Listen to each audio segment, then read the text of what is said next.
आज के इस महत्वपूर्ण कार्यक्रम में उपस्थित मोदी जी की मंत्रिपरिषद में मेरे साथी श्रीमान नित्यानंद राय जी, भारत सरकार के गृह सचिव श्री अजय कुमार भल्ला जी,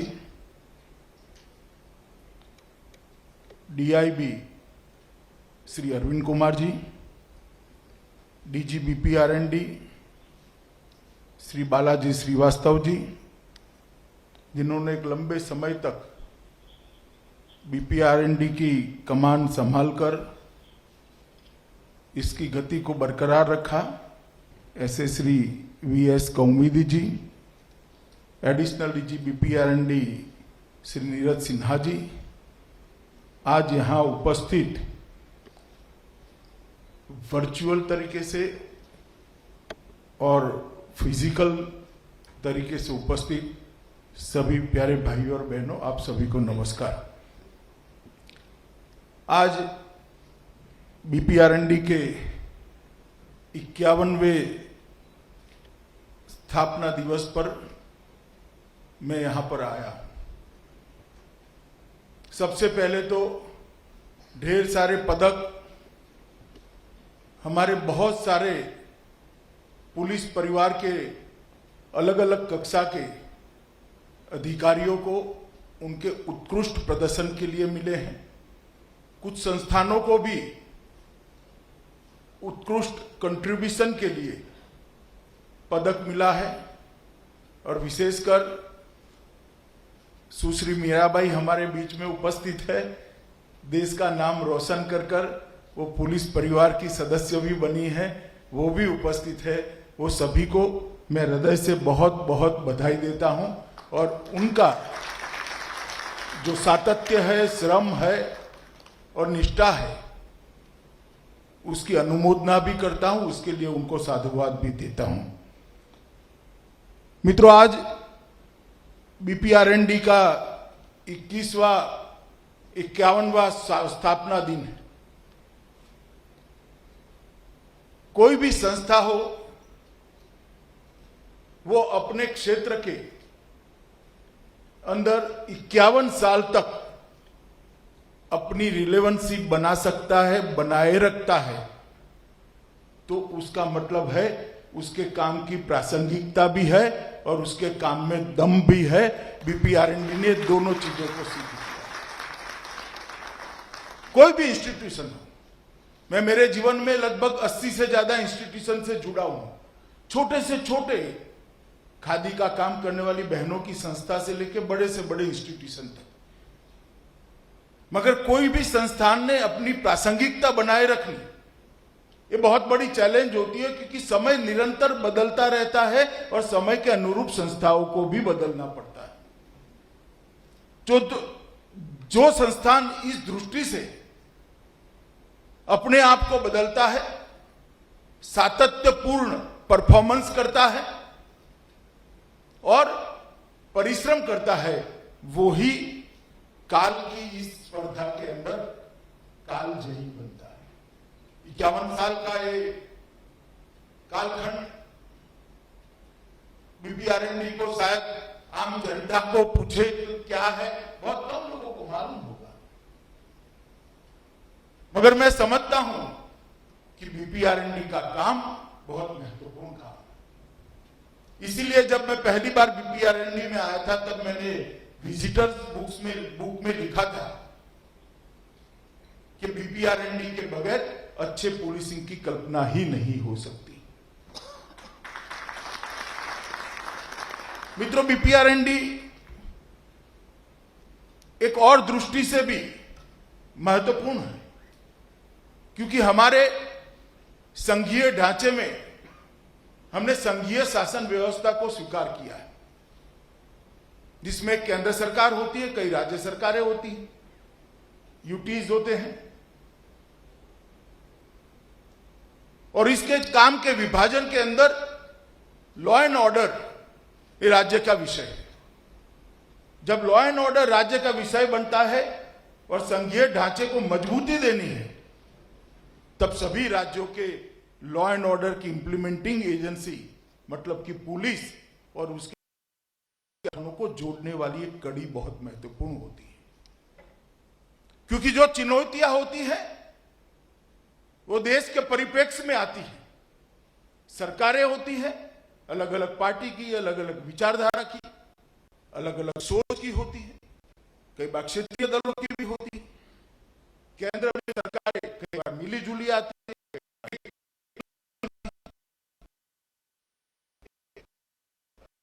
अगर लॉ ऑर्डर को अपनी चुनौतियों के सज्ज बनाना है, उसको छोड़ने वाली एक कड़ी चाहिए, अदरवाइज ये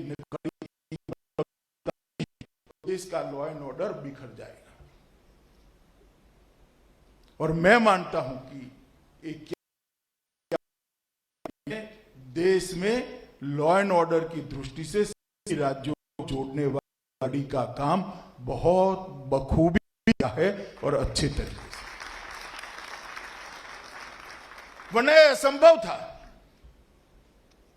कि देश के सामने जो कानून और व्यवस्था की चुनौतियां मिली, अलग अलग राज्यों के अलग अलग कानून, कुछ केंद्रीय कानून, कोई सीमावर्ती राज्य है, कोई बरोबर मध्य में राज्य है, कोई सागर किनारे से छूटा हुआ राज्य, ये सारी चैलेंजेस को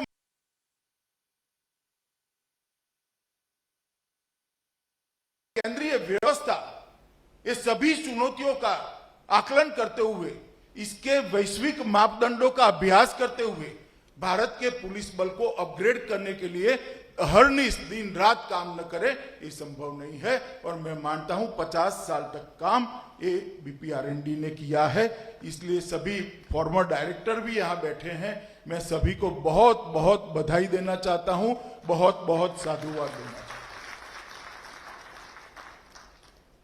मित्रों, हमने आजादी के बाद गणतंत्र को अपनाया, लोकतंत्र को अपनाया। लोकतंत्र हमारे देश का स्वभाव है।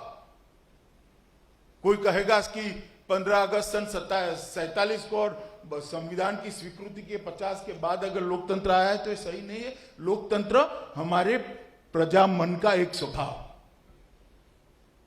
पहले भी गांव में पंच परमेश्वर कहते थे। हजारों साल पहले द्वारिका में यादवों का गणराज्य चलता था। बिहार के अंदर कई सारे गणराज्य थे और लोकतंत्र ये हमारे देश का स्वभाव है।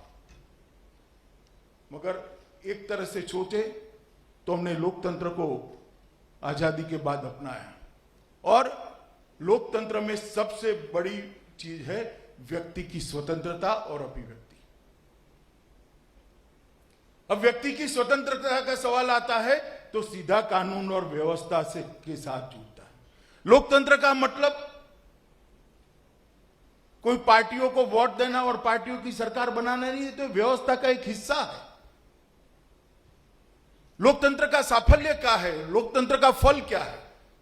लोकतंत्र का फल है कि 130 करोड़ लोगों को अपनी अपनी क्षमता और बुद्धि के अनुसार अपने आप को विकसित करने का मौका मिले और 130 करोड़ नागरिकों के विकास की क्यूमुलेटिव इफेक्ट का फायदा देश को मिले और देश का विकास हो, वही लोकतंत्र है। और अगर कानून और व्यवस्था की परिस्थिति ठीक नहीं है तो लोकतंत्र कभी सफल नहीं हो सकता। सफल लोकतंत्र के लिए बहुत जरूरी है कि व्यक्ति की सुरक्षा सुनिश्चित की जाए। कानून के हिसाब से, कानून के दायरे में उसको जो अधिकार मिले हैं वो अधिकार निर्बाध रूप से उसको मिलते रहे। कानून ने जो कर्तव्यों को, संविधान ने जो कर्तव्यों को स्पिरिट से उस पर डाला है उसका भी वो निर्वहन करता रहे और ये दोनों को मिल मिलाकर देश का विकास आगे बढ़ता रहे। मगर कानून और व्यवस्था ठीक नहीं है तो लोकतंत्र कभी सफल नहीं हो सकता है। और कानून और व्यवस्था ठीक रखने का काम देश की पुलिस करती है, देश की सीमा सुरक्षा में जुटे हुए सभी बल करते हैं। और इस सभी बलों को, सभी पुलिस के संस्थानों को चालक बल, मतलब उनको अपग्रेड करने का, उनको ट्रेनिंग करने का, उनकी खामियों को दिखाने का, बोले बगैर खामियों को सुधारने का काम बीपीआरएनडी ने किया है। कई बार मैं लोकतंत्र की बहस देखता हूं, संसद, विधानसभा न्यायालय, चुनाव आयोग, सीएजी, विजिलेंस कमिश्नर, बहुत उसकी चर्चा होती कि इन लोगों ने लोकतंत्र को सफल बनाया है।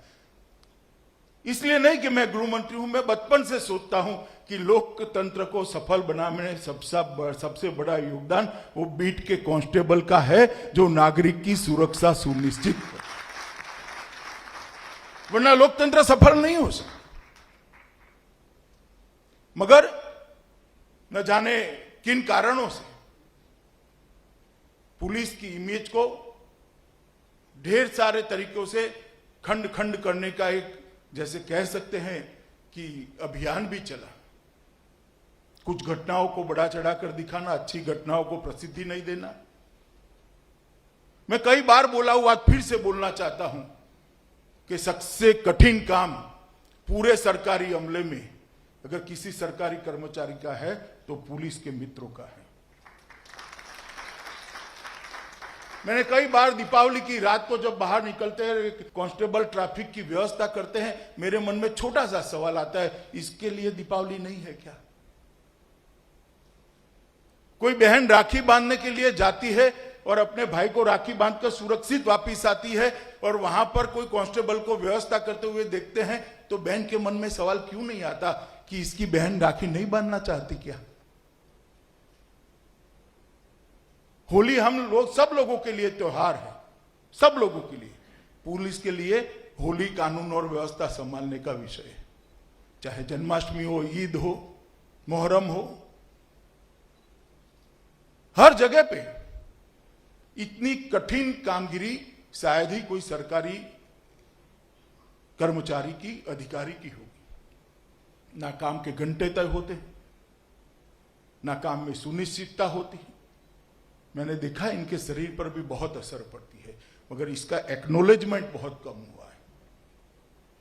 बहुत समय के बाद जब कोरोना का कालखंड आया, मैंने देश के छोटे से बच्चे से लेकर देश के प्रधानमंत्री जी को पुलिस बल की सेवाओं को कोरोना कालखंड में पुरस्कृत करते हुए, शब्दों से नवाजते हुए देखा। और प्रधानमंत्री जी ने हेलीकॉप्टर से पुलिस बल पर जब पुष्प वर्षा करने का काम किया, तब मुझे लगा कि आज पहली बार पुलिस बल को एक घटना के कारण इतनी सारी प्रशंसा मिल रही है। मैं आज बालाजी यहां बैठे हैं, मैं उनको कहना चाहता हूं कि पुलिस की इमेज बिल्डिंग के लिए बीपीआरएनडी ने विशेष काम करने की जरूरत है। मैं मानता हूं ये आपके मैंडेट का हिस्सा है। कोरोना कालखंड में देश भर में कश्मीर से कन्याकुमारी और द्वारिका से लेकर असम तक कई सारे पुलिस के लोगों ने, हमारे अलग अलग स्तर के अधिकारियों ने, कर्मचारियों ने बहुत अच्छा काम किया है। इसका अच्छा डॉक्यूमेंटेशन होना चाहिए, डॉक्यूमेंट्री भी बननी चाहिए, और ये अच्छा काम क्षणजीवी नहीं होना चाहिए। ये अच्छा काम लिंगरिंग टेस्ट में कई सालों तक समाज और देश याद रखे, इस प्रकार की व्यवस्था बीपीआरएनडी ने सब राज्यों के पुलिस बल को साथ में रखकर, सब सीएपीएफ को साथ में रखकर करनी चाहिए। क्योंकि पुलिस की कुर्बानी, पुलिस का बलिदान एक कम चर्चा का विषय होता है, मगर आज यहां रहकर पीछे मुड़कर देखते हैं तो 35,000 से ज्यादा पुलिस के जवानों ने विभिन्न कामों के अंदर अपने जान का बलिदान दिया है। शायद भारत के सभी युद्धों में 35,000 लोग नहीं मारे गए हों, मगर इस 75 साल में 35,000 पुलिस के जवानों को शहादत दी है, अपना सर्वोच्च बलिदान दिया है, देश के लिए अपना जान न्यौछावर किया है। और इसीलिए इस देश के प्रधानमंत्री श्री नरेंद्र मोदी जी ने पुलिस स्मारक की रचना की, और वो आज उन्नत होकर दिल्ली के बीच में है, जो बताता है कि पुलिस 35,000 बलिदानों के साथ, गौरव के साथ, आने वाले कई सालों के साथ देश की सेवा में खड़ी है। मैं जब पुलिस स्मारक पर गया था तब भी मैंने कहा था कि यहां पर देश भर के अच्छे बलिदानों का एक डॉक्यूमेंट्री बने हर राज्य से, और इसको जब बच्चे यहां आए तो दिखाया जाए। लगभग 16 राज्यों ने बच्चों के जो टूर होते हैं इसके अंदर अपने पुलिस स्मारक को समाहित कर दिया है, परंतु कोरोना के कारण बाद में टूर ही नहीं हुए। दिल्ली सरकार ने भी टूरिस्ट स्पॉट में इसको समाहित किया है। अब जब लोग आएंगे तो उनको दिखाने के लिए मटेरियल चाहिए। सभी राज्य सरकारों से संकलन कर कर बीपीआरएनडी ये इमेज बिल्डिंग एक्सरसाइज का अपना एक अच्छा मटेरियल तैयार कर सके, सरदार पोस्ट से लेकर आज तक का। और मैं मानता हूं ये हमारा ड्यूटी है, हमारा काम है, और बीपीआरएनडी ने ये काम बहुत अच्छे तरीके से करना चाहिए। आज मीराबाई यहां उपस्थित है। मैंने जब स्टेज पर उनसे मुलाकात हुई तो उनके भविष्य बहुत मंगल हो ऐसी शुभकामनाएं दी है। और जब मीराबाई आपको पदक मिला, देश के प्रधानमंत्री से लेके देश के छोटे से छोटे व्यक्ति तक सब लोग आपके प्रदर्शन पर गौरव कर रहे थे, ताली बजा रहे थे। और जब मैंने सुना कि आप ट्रेनिंग के लिए जाती थी, तब ट्रक ड्राइवर से लिफ्ट लेकर जाती थी, तब मुझे लगा कि खिलाड़ियों की सुविधाओं के लिए कितना करना अभी बाकी है। मगर फिर भी आपने बहुत संघर्ष किया। आपके कोच भी आए हैं, मैं उनको भी बधाई देना चाहता हूं, और आपको आगे पर बहुत अच्छे परफॉर्मेंस के लिए शुभकामनाएं भी देना चाहता हूं कि चांदी से संतोष मत करिएगा, आप गोल्ड लेकर आइए, पूरा देश उसकी राह देख रहा है। मित्रों, बीपीआरएनडी एक ऐसा संस्थान है जिसने ढर्रे में नहीं फंसना चाहिए। बीपीआरएनडी ने चुनौतियों के हिसाब से अपने काम को बदलना चाहिए, क्योंकि बीपीआरएनडी का एक मुख्य काम है चुनौतियों को निपटने की पुलिस बल की तैयारी कराना। और चुनौतियां स्थायी नहीं होती, देश के समक्ष चुनौतियां बदलती रहती। शायद बीपीआरएनडी की स्थापना के वक्त लॉ एंड ऑर्डर की जो चुनौतियां होगी वो आज सबसे कम प्रायोरिटी वाली चुनौती होगी। निस्तनाबूद तो नहीं होती मगर सबसे कम है। आज साइबर अटैक सबसे बड़ी चुनौती है, ड्रोन अटैक सबसे बड़ी चुनौती है, नारकोटिक्स का स्मगलिंग सबसे बड़ी चुनौती है, फेक करेंसी सबसे बड़ी चुनौती है, हवाला रैकेट सबसे बड़ी चुनौती है। ये सब के लिए बदलती चुनौतियों को नापकर इसकी तैयारी करना और विश्व भर में इस चुनौतियों को निपटने के लिए जो बेस्ट प्रैक्टिसेस है इसका अध्ययन कर कर हमारे देश भर के पुलिस बल को तैयार करना।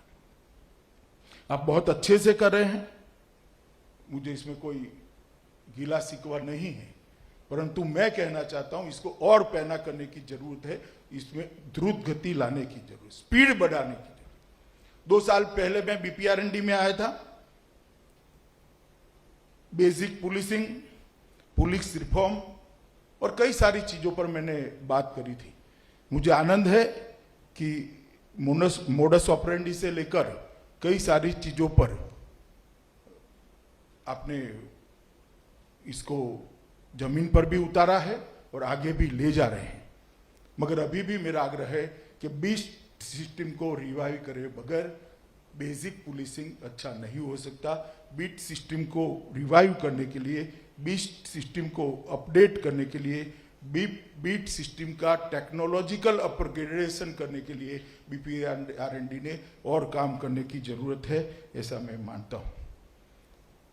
अभी मोदी जी के नेतृत्व में भारत सरकार का गृह विभाग सीआरपीसी, आईपीसी और एविडेंस एक्ट में आमूल चूर परिवर्तन करने के लिए ढेर सारी एक्सरसाइज कर रहा है। मुझे कहते हुए आनंद है कि मोदी जी के नेतृत्व में बीपीआरएनडी ने भी इस पर बहुत अच्छा कंट्रीब्यूट किया है। ढेर सारे लोगों से चर्चा कर कर ब्यूरो ने 14 राज्य, 3 केंद्र शासित प्रदेश, 8 सीपीओएस, 6 सीएपीएफ और 7 गैर सरकारी संस्थानों से चर्चा कर कर बहुत अच्छा तीनों एक्ट के अंदर सुझाव, बदलाव के सुझाव भेजे हैं। इस पर काम चल रहा है।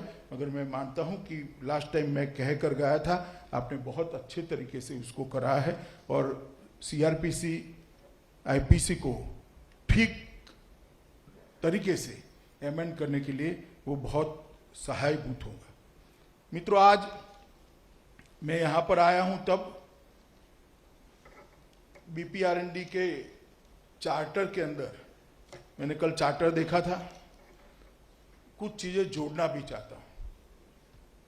वैसे स्ट्रेच करें तो चार्टर के अंदर सीएपीएफ है ही, परंतु जिस प्रकार की सीमाओं की सुरक्षा के बारे में चुनौती आज हमारे सामने आई है, मुझे लगता है सीएपीएफ का आधुनिकीकरण, सीएपीएफ का ट्रेनिंग, उसका संचालन और ऑपरेशन स्किल बढ़ाने के लिए बीपीआरएनडी ने काम करना चाहिए।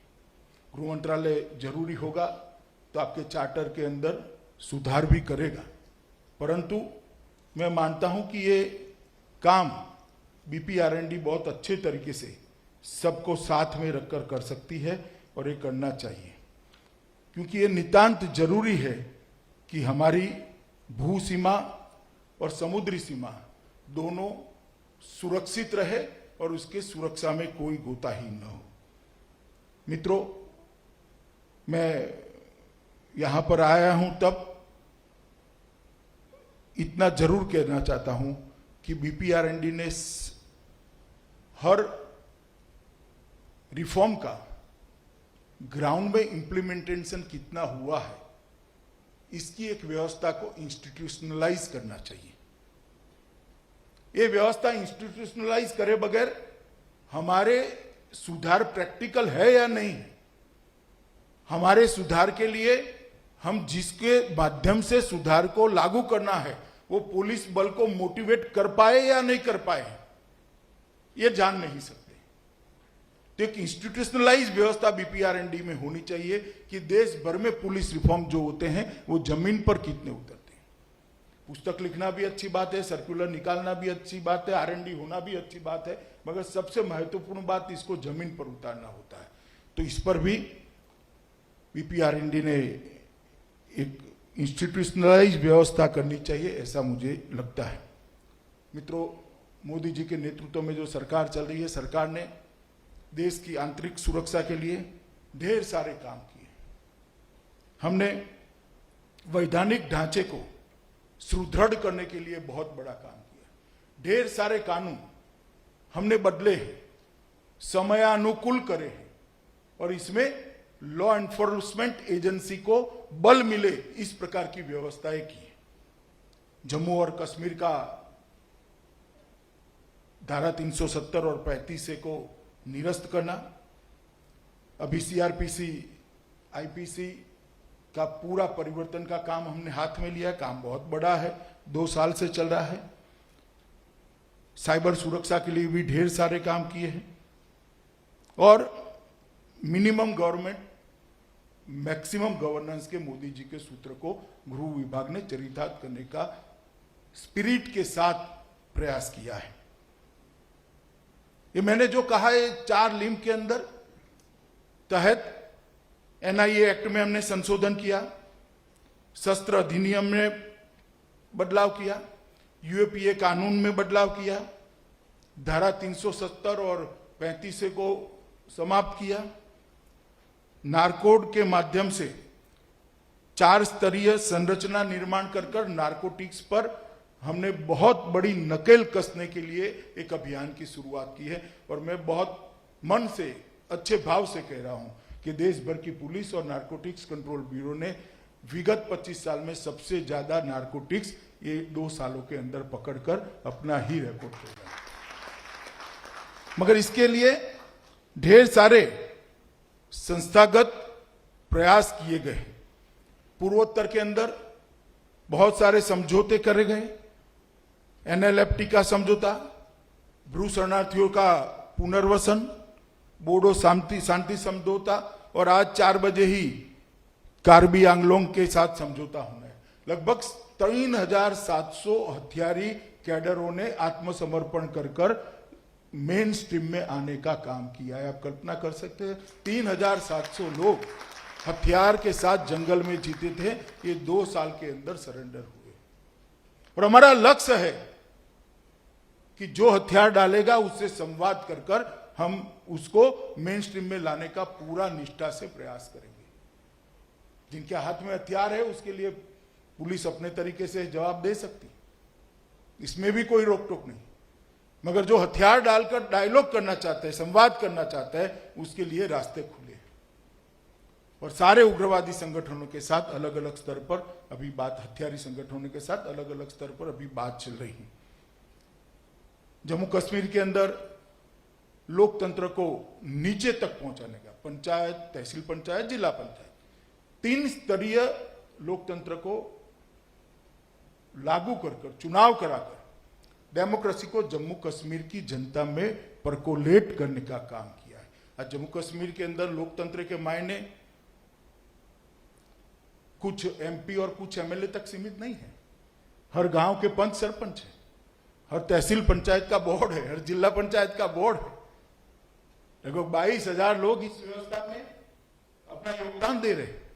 ये बहुत बड़ा मोदी जी की सरकार का अचीवमेंट है। और रक्षा शक्ति यूनिवर्सिटी की स्थापना, एफएसएल यूनिवर्सिटी की स्थापना और आपराधिक न्याय प्रणाली, इसका सीसीटीएनएस के साथ इंटीग्रेशन करने का काम हुआ है। आईसीजेएस की 3 प्रणालियां, सीसीटीएनएस, ई प्रिजन और ई कोर्ट, लगभग पूर्ण तैयार है देश में योगदान करने के लिए। और अन्य 2 प्रणालियां, ई प्रोसिक्यूशन और ई फॉरेंसिक, इसके लिए भी हम बहुत तेजी से काम कर रहे हैं। गुजरात में national academy for coastal policing की भी स्थापना हुई है। साइबर सुरक्षा में 14C आज अपने तरीके का एक बहुत महत्वपूर्ण सेंटर साइबर क्राइम को रोकने के लिए बना है।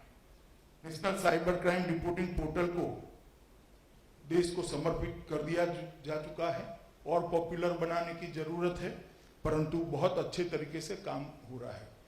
और नेट ग्रिड भी शायद कोरोना ना होता तो अब तक राष्ट्र को समर्पित प्रधानमंत्री कर चुके होते, मगर मुझे आशा है कि कुछ ही समय में नेट ग्रिड को भी देश के प्रधानमंत्री जी राष्ट्र को समर्पित करेंगे। राष्ट्रीय स्तर पर निजी सुरक्षा एजेंसी लाइसेंसिंग पोर्टल कर हमने बहुत अच्छा एक प्रयोग किया है। एफसीआरए में भी आमूल चूर परिवर्तन कर एफसीआरए के माध्यम से जो पैसा देश को अस्थिर करने के लिए आता था, उस पर नकेल कसने का महत्वपूर्ण काम भारतीय जनता पार्टी की नरेंद्र मोदी सरकार ने किया है। मित्रों, मैं इतना ही कहना चाहता हूं कि देश की आंतरिक सुरक्षा ये देश का पुलिस बल संभाल रहा है। देश की सीमाओं की सुरक्षा हमारे सीएपीएफ संभाल रहे हैं। और मैं 2.5 साल तक इस विभाग में काम कर सुनिश्चित हूं कि जिस मुस्तैदी के साथ हमारे सीएपीएफ बॉर्डर को संभाल रहे हैं और जिस मुस्तैदी के साथ हमारा पुलिस बल आंतरिक सुरक्षा को संभाल रहा है, हम बहुत सलामत हाथों में। मगर चुनौतियां बदलती है, चुनौतियां बढ़ती हैं। बढ़ती हुई और बदलती हुई चुनौतियों के पार कर 2 कदम अस्थिरता फैलाने वालों से आगे रहना, ये हमारा लक्ष्य होना चाहिए। और इसमें बीपीआरएनडी का बहुत बड़ा योगदान हो सकता है। अगला 1 दशक सुरक्षा के दृष्टि से, आंतरिक सुरक्षा की दृष्टि से विशेषकर बहुत महत्वपूर्ण होने वाला है, क्योंकि मोदी जी के नेतृत्व में जिस प्रकार से देश आगे बढ़ रहा है, $5 ट्रिलियन की इकोनॉमी का हमने लक्ष्य रखा है। ढेर सारे रिफॉर्म्स हो रहे हैं, ढेर सारे रिफॉर्म इकोनॉमी की साइड पर भी हो रहे हैं और इंफ्रास्ट्रक्चर देश का तेजी से बढ़े, इसलिए पॉलिसी के माध्यम से भी ढेर सारे रिफॉर्म्स हो रहे हैं। इसको रोकने का कोई प्रयास नहीं करेगा, ऐसे हमने सोचना नहीं चाहिए। और हमने सभी चुनौतियों का आकलन कर कर देश भर के पुलिस बल और हमारे सीएपीएफ ने हर चुनौतियों का सामना करने के लिए तैयार रहना चाहिए। और मैं मानता हूं कि उसमें बीपीआरएनडी का बहुत बड़ा योगदान हो सकता है। प्रधानमंत्री जी ने स्मार्ट पुलिसिंग का जो कंसेप्ट हमारे सामने रखा है उसको जमीन पर उतारना हमारा काम होना चाहिए। मैं फिर से एक बार 51 साल तक बीपीआरएनडी का जो योगदान है समस्त पुलिस बलों के बीच में कोऑर्डिनेशन का, उनके ट्रेनिंग का, उनके अपग्रेडेशन का और चुनौतियों के विषयों को मिटविच करने के लिए कई सारे अभ्यास करने का ये जो बीपीआरएनडी का योगदान है इसकी सराहना करता हूं और आशा रखता हूं 51 साल से आज आपका नया 50 साल शुरू हो रहा है। जब 100 साल संस्था के होंगे तब ये और रिलेवेंट होगी और प्रासंगिक होगी और योगदान कर पाएगी, ऐसा मुझे विश्वास है। मैं अंत में एक बात कहना चाहता हूं, मैं राज्य और केंद्र मिलकर टोटल 12 साल तक मंत्री रहा और 12 के 12 साल गृह मंत्री रहा हूं। मैंने कई सारे अफसरों को पोस्टिंग के बाद मिला हूं कई सारे अफसरों को। पोस्टिंग एक काम होता है, कॉल ऑन करना एक सिस्टम होती है, आते हैं सभी लोग मन से आते हैं, मन के बगैर आते हैं, सिस्टम के कारण आते हैं। मगर जब बीपीआरएनडी या ट्रेनिंग या ऐसी जगह पे पोस्टिंग होती है, मैंने हंसते हुए किसी को आते नहीं देखा। बालाजी श्रीवास्तव को मन से आते हुए देखा है और उन्होंने मन से कहा है कि बीपीआरएनडी के काम को मैं बहुत मन से करूंगा। हर काम मन से करने से ही परिणाम मिलते हैं। बालाजी, आपको बहुत बहुत शुभकामनाएं आपके बाकी के कार्यकाल के लिए और आपके नेतृत्व में बीपीआरएनडी आगे बढ़े और देश की आंतरिक सुरक्षा को सुनिश्चित करने के लिए अपना योगदान देती रहे। यही ईश्वर से अभ्यर्थना। भारत माता की जय। नमस्कार, मैं हूं मानक गुप्ता। अगर आपको हमारा ये वीडियो पसंद आया हो तो इसे लाइक और शेयर जरूर करें और हाँ, हमें सब्सक्राइब और फॉलो करना ना भूलें ताकि आप देश और दुनिया की कोई खबर मिस ना करें। तो जुड़े रहिए हमारे साथ और देखते रहिए न्यूज़ 24।